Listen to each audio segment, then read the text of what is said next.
स्वागत है कहानियों के समुंदर में, जहां लहरें सिर्फ पानी की नहीं, एहसासों की होती हैं। हर कहानी एक नया सपना बुनती है, एक याद, एक सुकून भरा पल छोड़ जाती है। कमरे की लाइट धीमी कर लीजिए, तकिया पास खींच लीजिए और खुद को इन शब्दों की दुनिया में खो जाने दीजिए। तो चलिए शुरू करते हैं आज की कहानी। देवराज शहर की हलचल से दूर अपनी बगल की सड़क पर खड़ा था। उसके कदम धीमे थे, जैसे वो उस दूरी को महसूस कर रहा हो जो वर्षों ने उसकी और उस घर के बीच बना दी थी। कहने को ये उसका पैतृक घर था, पर वो समझता था कि घर सिर्फ दीवारों का नाम नहीं होता। घर उन आवाज़ों और उन सांसों का नाम होता है जिनमें बचपन पलता है। आज वो लौट आया था, न किसी बड़े वायदे के साथ, न किसी ड्रामे के साथ, बस एक धीमी पग की कमी को खत्म करने के लिए। सड़क के मोड़ पर मोम सी रोशनी झलक रही थी और बरसात से पहले की हल्की सी गीली महक हवा में तैर रही थी। देवराज ने अपने कोट की कॉलर ऊपर की और उस पुराने आंगन में घुसा जहां बेहद मीठी सी स्मृतियां अब भी धूल के साथ बैठी थीं। बरामदा उसी तरह खड़ा था, लकड़ी की दहलीजें, पिछली सदी की लालटेन की हुकूमत और दीवारों पर लगी पुरानी तस्वीरों की नीम से किनारे। हर चीज में वही पुराना ठहराव था, पर साथ ही उसमें कुछ नया सा भी था। शायद सालों की तसल्ली, शायद समय की शिथिल मुस्कान। देवराज ने धीरे से कदम बढ़ाए। उसकी हथेली ने बरामदे की रेलिंग को छुआ। लकड़ी ठंडी थी पर परिचित। एक पल उसके भीतर अजीब सा सन्नाटा छा गया। न ये खालीपन का सन्नाटा था, न डर का, ये एक तरह की नर्म सी पहचान का सन्नाटा था। उसे याद आया कि बचपन में वो और सौम्या इसी रेल पर बैठकर चाय की चुस्की लेते और छत पर टपकती बूंदों की गिनती करते। आज वही जगह थी, पर वो दोनों बदल गए थे। समय ने उन्हें बदल दिया था, पर जगह ने नहीं। इधर बरामदे की एक कोने में एक अधखुली रोशनी थी, जैसे कोई पुराना दीप अभी भी अपनी जगह पर बैठा हो।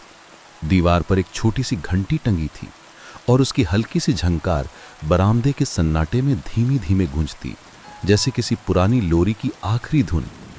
देवराज ने एक गहरी सांस ली और खिड़की के पास रखी कुर्सी पर बैठ गया। उसके हाथ में एक पुरानी तस्वीर थी, पर वो उसे उठाकर देख नहीं रहा था।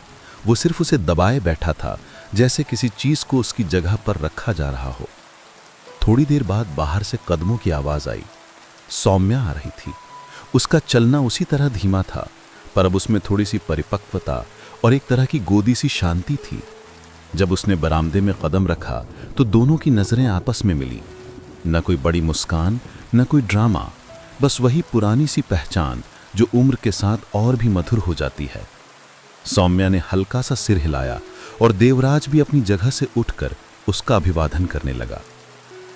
उनकी बातें शुरू में बेहद साधारण थीं, मौसम की, घर की और आसपास की छोटी छोटी चीजों की, पर हर एक वाक्य के बीच एक लंबा सा विराम था। वो विराम जिसमें दोनों के बीते वर्षों की कोई सी झलक थी। सौम्या ने बरामदे की एक कुर्सी पर अपना दुपट्टा समेट कर रख दिया। उसकी उंगलियां धीरे धीरे दुपट्टे के किनारे को सहला रही थीं और इसी सहलाहट में उसका बचपन भी कहीं छिपा था। देवराज ने पूछा, सब कुछ ठीक? सौम्या ने उसकी ओर देखा। उसकी आंखों में वही शांति और थोड़ी सी झिझक थी। हाँ, सब ठीक है, बस घर में कुछ बदल गया है। जो बदलना चाहिए था वो सब बदल गया है।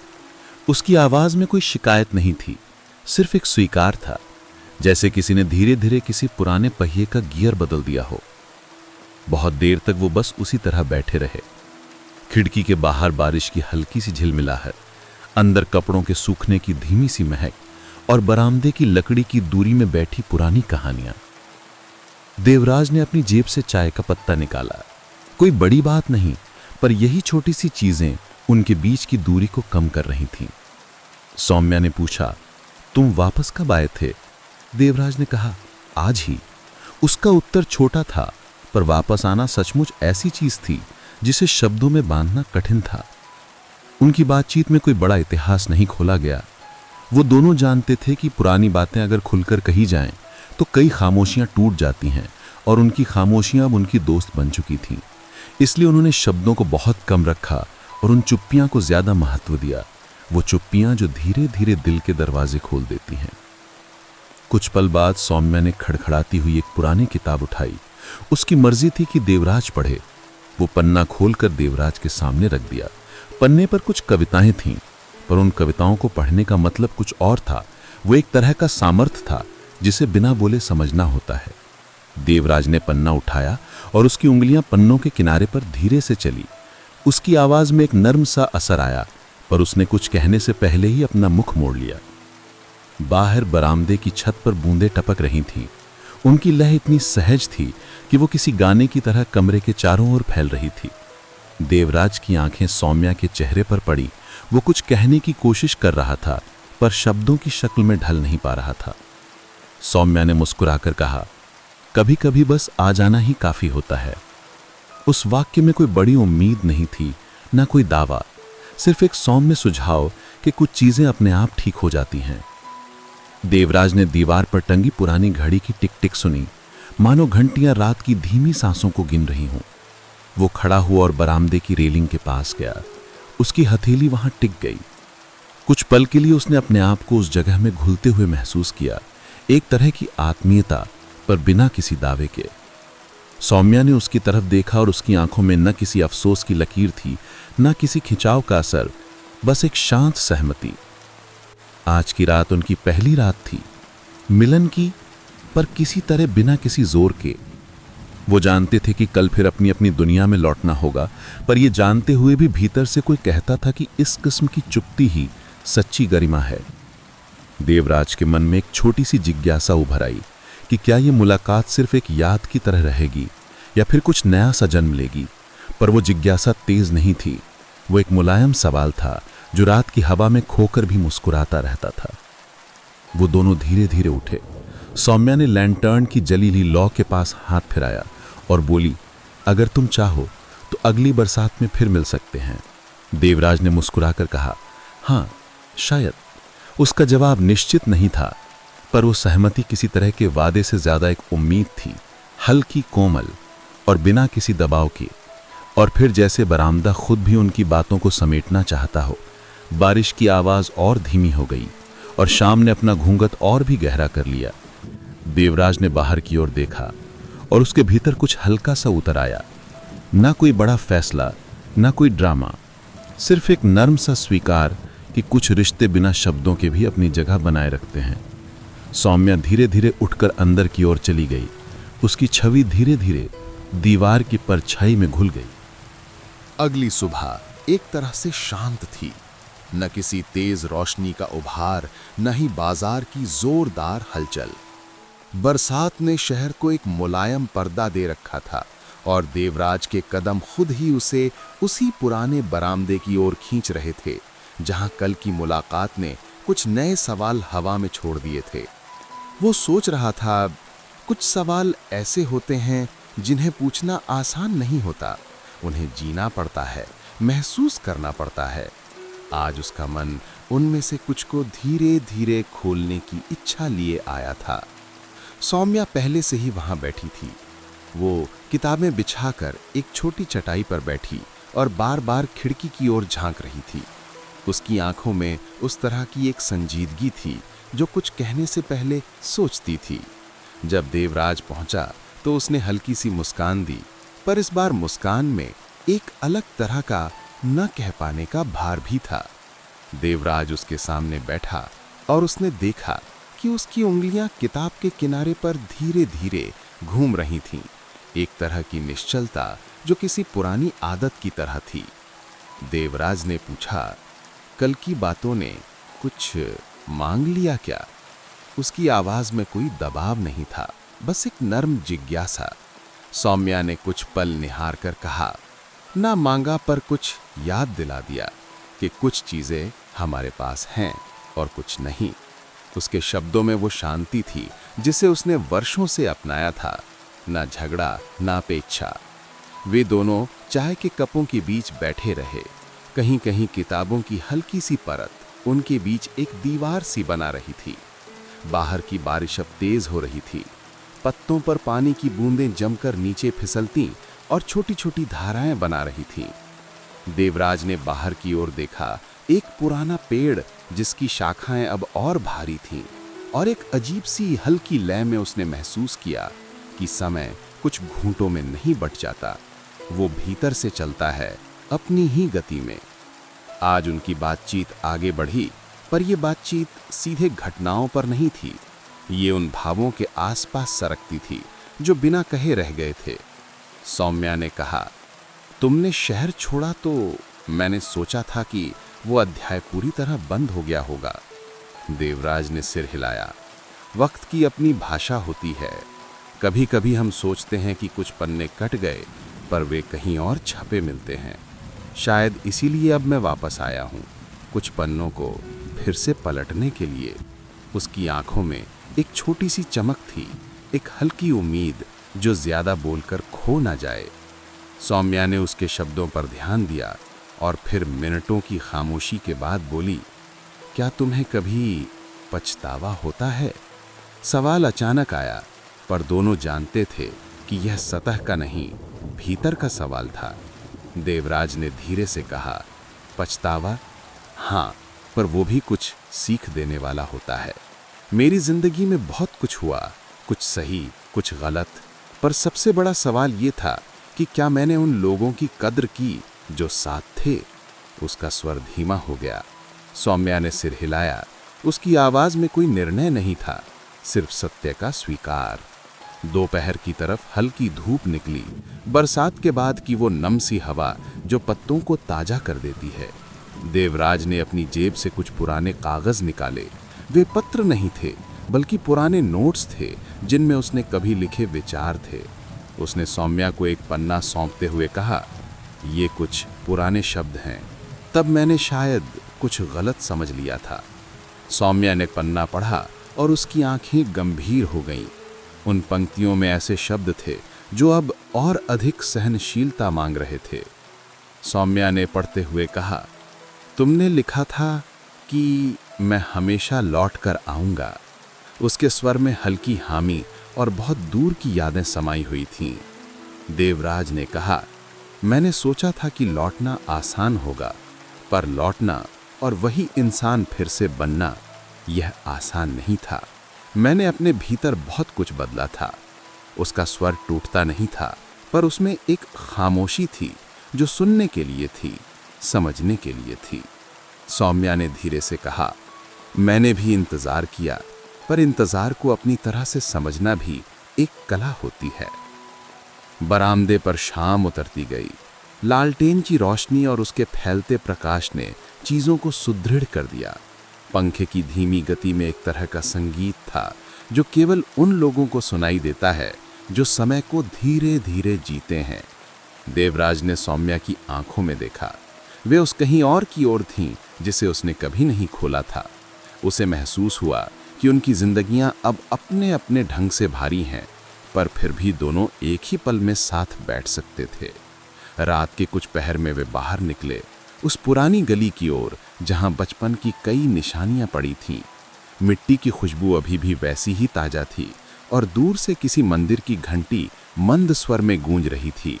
वे धीरे धीरे चलते हुए उन पलों के बारे में बोले जिन्हें शब्द बहुत बार झूठा कर देते हैं, पर उनकी आवाज़ें इतनी धीमी थीं कि ज़्यादा बोलने से पहले ही वे अपने भीतर उतर जाती थीं। सौम्या ने कहा, कभी कभी मुझे लगता है कि हम जो खो देते हैं वो सिर्फ नज़र से नहीं, याद से भी खो जाता है। देवराज ने कहा, पर यादें कभी कभी किसी को वापस लाने का रास्ता भी बन जाती हैं। उनकी बातचीत में एक नया सुर घुल गया, एक छोटी सी एतबार की झलक। देवराज ने पूछा, क्या तुम चाहोगी कि मैं यहाँ कुछ समय रुकूं? सवाल सरल था, पर उसमें चाहत और भय दोनों छिपे थे। सौम्या ने कुछ देर देखा। उसका चेहरा अब सख्त नहीं था, उसमें नरमी थी। अगर तुम्हारा उद्देश्य सही है तो हाँ, उसने कहा, पर उसके शब्दों के पीछे कुछ शर्तें थीं, समझौते नहीं, बस जरूरी वादे। दोनों ने उस रात कई छोटे छोटे वादे किए, बड़े या ठोस नहीं, बल्कि छोटे छोटे समझौते। कल साथ चाय पीना, पुराने रास्ते पर चलना और एक दूसरे की खामोशियों को सुनना। ये वादे किसी फिल्म के चरमोत्कर्ष नहीं थे, वे बस अपने से घरेलू और बहुत मानवीय थे। देवराज के मन में एक हल्की सी राहत थी। उसने महसूस किया कि कुछ चीज़ों को दोबारा जीने का अवसर मिलना अपने आप में एक दान है। बरामदे की रात पहले से भारी थी। बादल किसी दूर के दुख की तरह जमा हुए थे और हवा में ऐसी ठंड थी जो सिर्फ मौसम की नहीं लगती थी, किसी अनकहे दबे हुए सवाल की थी। देवराज देर शाम उसी रास्ते पर चला जहां हर कदम उसे सौम्या तक पहुंचा रहा था। उसके पैरों के नीचे गीली मिट्टी थी, पर उसके मन में कुछ सूखी सी दरारें थीं जिन्हें वो समझ नहीं पा रहा था। जब वो बरामदे के पास पहुंचा, सौम्या उस पुरानी लकड़ी वाली कुर्सी पर बैठी थी। किताब आधी खुली और उसकी उंगलियां बस पन्नों के किनारों पर चल रही थीं। ये उसकी आदत थी। वो किताबें पढ़ती कम, महसूस ज्यादा करती थी। देवराज कुछ बोलने ही वाला था कि उसने सिर उठाकर धीमी मुस्कान दी। आज तुम देर से आए। देवराज बैठने से पहले ही बोला, रास्ता आज थोड़ा लंबा लगा। उसकी आवाज में थकान नहीं थी, बल्कि किसी आंतरिक उलझन की हल्की आहट थी। आसमान में बिजली की हल्की सी चमक उभरी, उस तरह की चमक जो झटके से नहीं डराती, बल्कि शाम को और भी भारी बना देती है। सौम्या ने चाय का नया कप उसके सामने रखा। धुएं की हल्की रेखा ऊपर उठी और हवा की ठंडी सांसों में खो गई। तुम कुछ कहना चाहते हो? सौम्या ने पूछा। देवराज थोड़ी देर चुप रहा। उसकी आंखें बरामदे के लकड़ी के फर्श पर टिक गईं, जैसे उसे कोई चीरा हुआ निशान याद आ रहा हो।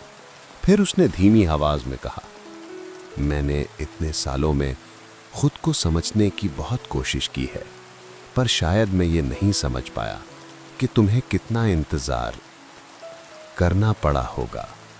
सौम्या की उंगलियां थम गई। उसने धीरे से किताब बंद की, किसी अध्याय की तरह जिसे अभी पूरा नहीं किया जाना चाहिए था। इंतजार।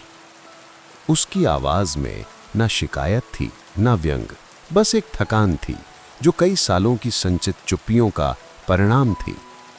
देवराज ने उसकी ओर देखा। हाँ, इंतजार। तुम्हें लगता होगा कि नहीं, पर मैं जानता हूं। जब मैं अचानक चला गया था, तुमने कभी पूछा नहीं, पर उस ना पूछने में भी एक सवाल था जो मुझ पर हमेशा चुपचाप टिका रहा। सौम्या ने लंबी सांस ली। मैंने सोचा था कि अगर पूछा तो मैं तुम्हें रोके रखूंगी, और अगर नहीं पूछा तो शायद तुम अपनी राह आसानी से चुन लोगे। देवराज उसके शब्दों से अचंभित नहीं हुआ, पर उसे उनमें ऐसी गहराई दिखी जिसने उसके भीतर के किसी पुराने घाव को छुआ। तुमने मुझे रोका क्यों नहीं? उसने पूछा। सौम्या ने उसकी ओर देखे बिना कहा, क्योंकि जो दिल पहले ही कहीं और जाने का निर्णय कर चुका हो, उसे रोकना बेकार होता है। उसकी आवाज टूटती नहीं थी, लेकिन एक अनकहा दर्द उसमें हल्का सा तैर रहा था। एक छोटा सा सन्नाटा दोनों के बीच फैल गया, वो वाला सन्नाटा जो सिर्फ आवाजों को ही नहीं, बल्कि दिल की धड़कनों को भी धीमा कर देता है। बरामदे की रोशनी अब मध्यम पड़ने लगी थी। देवराज ने हाथ बढ़ाकर मेज पर रखी लालटेन की घुंडी थोड़ा सा घुमा दी। रोशनी बढ़ने के बजाय और भी पीली हो गई। दोनों चेहरे आधे उजाले आधे अंधेरे में घुल गए। सौम्या, अगर मैं बताऊं कि मैंने तुम्हें कभी भुलाया नहीं। उसके शब्द इतने धीमे थे कि शायद हवा भी उन्हें पूरी तरह ना पकड़ पाई हो। सौम्या ने आंखें बंद कर ली। कुछ पल के लिए वो सिर्फ सांस ले रही थी, फिर बोली, भुलाना और छोड़ना एक जैसा नहीं होता देवराज। कभी कभी हम किसी को नहीं भूलते, पर छोड़ जरूर देते हैं, क्योंकि हमें लगता है कि यही सही है। उसकी ये बात किसी तलवार की तरह नहीं थी, बल्कि एक ऐसी सच्चाई की तरह थी जो धीरे धीरे दिल में उतरती है और वहां एक पुराना दर्द फिर से जगा देती है। देवराज ने अपने दोनों हाथ आपस में रगड़े। क्या तुमने मुझे इसीलिए छोड़ा था? उसका स्वर टूट रहा था, पर बहुत धीरे, बहुत नर्म। सौम्या ने पहली बार सीधे उसकी आंखों में देखा। नहीं, मैंने खुद को छोड़ा था। उसकी आंखों में हल्की सी नमी थी, पर आंसू नहीं। वो उन लोगों में से थी जो रोने से पहले ही रो चुकी होती है। देवराज समझ नहीं पा रहा था। मतलब? सौम्या ने अपनी आवाज स्थिर रखते हुए कहा, मतलब ये कि मैं तुमसे बहुत बहुत प्यार करती थी। लेकिन जो इंसान चला जाता है वो लौट भी सकता है, और जो इंसान आधा लौटता है वो दिल में और भी भारी जगह बना देता है। देवराज की सांस रुक सी गई। उसने पहली बार सौम्या के घाव की गहराई को महसूस किया। वो कुछ कहना चाहता था, पर शब्द उसके भीतर ही डूब गए। सौम्या, अगर मैं अब हमेशा के लिए यहाँ रुक जाऊं तो? देवराज ने पूछा। उसकी आवाज में आशा थी, लेकिन एक डर भी। सौम्या मुस्कुराई, लेकिन वो मुस्कुराहट बहुत शांत और बहुत दुख भरी थी। तुम रुको या जाओ, इससे मेरे आज पर फर्क नहीं पड़ेगा देवराज। मैंने इंतजार करना बहुत पहले बंद कर दिया था। ये शब्द सुनकर बरामदे की हवा और भारी हो गई। देवराज ने महसूस किया कि उसका दिल किसी पुरानी दरार पर गिर पड़ा है, और वो दरार अब पहले से कहीं गहरी दिखाई देने लगी है। उसने हिम्मत करके पूछा, क्या किसी और को? वो वाक्य पूरा नहीं कर पाया। सौम्या ने हल्के से सिर झटका। नहीं, कोई और नहीं, बस समय। और तुम? उसने पूछा। मैं? सौम्या ने अपनी किताब उठाई और पन्ना बंद कर दिया, एक ऐसा पन्ना जिसे वो शायद कभी फिर नहीं खोल पाएगी। मैं अब पहले जैसी नहीं रही, और तुम? वो रुकी। तुम अब भी वही सवाल लेकर आए हो जो तुम तब लेकर गए थे। देवराज की गर्दन नीचे झुक गई। उसने महसूस किया इस बार शायद वो देर से आया है, बहुत देर से। लालटेन की रोशनी अब और भी कमजोर हो चुकी थी। सौम्या ने कहा, चलो अंदर चलते हैं, ठंड बढ़ रही है। देवराज उठना चाहता था, पर उसके पैर जैसे किसी भारी मिट्टी में धंस गए हों। कुछ देर तक वो हिल ही नहीं पाया। आखिर जब वो उठा, उसके कदम थोड़ा लड़खड़ा रहे थे। सौम्या ने उसे सहारा दिया, लेकिन वो सहारा किसी प्रेम का नहीं था, बस एक आदत का, एक पुरानी देखभाल का। अंदर जाते हुए उसके हाथ में गलती से दीवार पर लगी एक पुरानी चौखट को छू लिया। चौखट पर एक छोटा सा नाम उकेरा हुआ था, सौम्या। देवराज ठिठक गया। तुमने ये कब? सौम्या ने लंबे समय बाद उस चौखट को देखा, फिर धीमे से बोली, उसी दिन जब तुमने जाने की बात कही थी। देवराज के अंदर कुछ टूट गया, बहुत धीरे, लेकिन पूरी तरह। दरवाजा धीरे से बंद हुआ और घर के भीतर एक अलग सी गर्मी छा गई। न वो गर्मी जो रोशनी से आती है, बल्कि उस तरह की गर्मी जो किसी के रुकने से पैदा होती है। दोनों धीमे धीमे अंदर घुसे। एक तरह का मौन उनके साथ आ गया था, जैसे कोई पुराना मेहमान जो बार बार आता रहा हो। सौम्या ने चाय की थाली रखी, पर इस बार उसके हाथ थिरक रहे थे। देवराज ने देखा और चुपचाप पूछा, क्या तुम ठीक हो? सौम्या ने उससे आंखें मिलाईं। वो मुस्कान पहले जैसी नहीं थी। उसमें अनुभव और किसी तरह की थकान मिलकर एक नई परत बना चुके थे। उसने कहा, हाँ ठीक हूं, पर आवाज में कुछ अटक रहा था, जैसे कोई शब्द सांस से निकलते हुए रुक गया हो। उसने मेज से एक छोटी सी डिब्बी निकाली और उसमें से एक फोल्डर दिया। पुरानी तस्वीरें, कुछ पन्ने जिनमें कविताएं और कुछ पत्र थे। ये तुम्हारे लिए, उसने कहा। देवराज ने सदायुक्त हाथों से फोल्डर लिया। उसमें वही तस्वीरें थीं जहां वे बचपन में बरामदे की सीढ़ियों पर बैठे थे, और कुछ पन्नों पर उसने पहले लिखी पंक्तियां देखीं। उसकी आंखें नम हुईं, पर वो बात ना बनने दी। वो जानता था कि कुछ बातें अब शब्द बनकर नहीं रहना चाहती, वे अपने आप में अर्थ रखती हैं। फोल्डर के बीच एक छोटा सा नोट था, सौम्या का हाथ। उसने खोला, जब भी तुम लौटो तो यही पढ़ लेना, पर अगर लौटना देर हो तो उसे भी कोई जोड़ ना पाओ। देवराज ने नजर ऊपर उठाई। उसके चेहरे पर एक मिश्रण था, आशा और डर दोनों एक साथ। रात की हवा और भी ठंडी हो चली थी। बारिश की हल्की फुहारें अब छत पर टिकी थीं, और कोई धड़कन जैसे धीमे धीमे सुनाई दे रही थी। सौम्या ने दीवार की ओर देखा। उस चौखट पर उसका नाम अब कुछ और ही तरह से चमक रहा था, उसी रात जो उसने खुद उकेरा था। देवराज के भीतर एक अजीब सा खिंचाव आया। वो समझने लगा कि सौम्या ने अपनी जिंदगी को किस तरह इस घर में पक्का कर लिया था। कुछ घंटे बीत गए। दोनों ने धीरे धीरे खाना खाया और चाय पी। बाहर बारिश का स्वर अब बहुत नर्म हो गया था, जैसे कोई गीत धीरे धीरे समाप्ति की ओर बढ़ रहा हो। कमरे की खिड़कियां आधी खुली थीं। भीतर और बाहर के बीच एक मुलायम सी सीमा बनी हुई थी। सौम्या ने अचानक कहा, मेरे पास तुम्हें बताने के लिए कुछ था, पर बोलना मुश्किल लगता है। उसकी आंखें नीचे झुकी, उसका हाथ कप के किनारे से थोड़ा सा कांपा। देवराज ने उसका हाथ अपने हाथ में लिया। उस स्पर्श में वो सारी देर की कमी भरने की कोशिश कर रहा था। बताओ, उसने कहा, पर उसकी आवाज में अब कोई उम्मीद नहीं, बल्कि एक निवेदन सा था। सौम्या ने सांस ली और धीरे से बोली, जब तुम गए थे मैंने चाहा कि तुम वापस आओ, पर समय ने मुझे कुछ और सिखाया, खुद को संभालना। कुछ साल पहले मुझे एक बीमारी हुई थी, धीरे धीरे चलने वाली। मैंने तुम्हें नहीं बताया क्योंकि मुझे डर था कि तुम वो सच देख लोगे जो मैं भी देख रही थी। उसके शब्द बहुत धीमे थे, पर हर शब्द में एक बोझ था जो हवा में उतरता चला गया। देवराज की सांस फंस गई। तुमने क्यों नहीं बताया? उसका स्वर टूट नहीं रहा था, पर उसमें गहरा आश्चर्य था।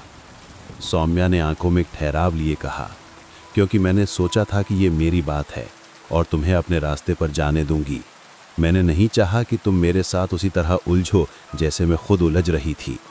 उसकी आवाज़ अब और धीमी थी और वो कभी कभी उन पन्नों की ओर नज़र कर लेती थी जहां उसने अपने अनुभव लिखे थे।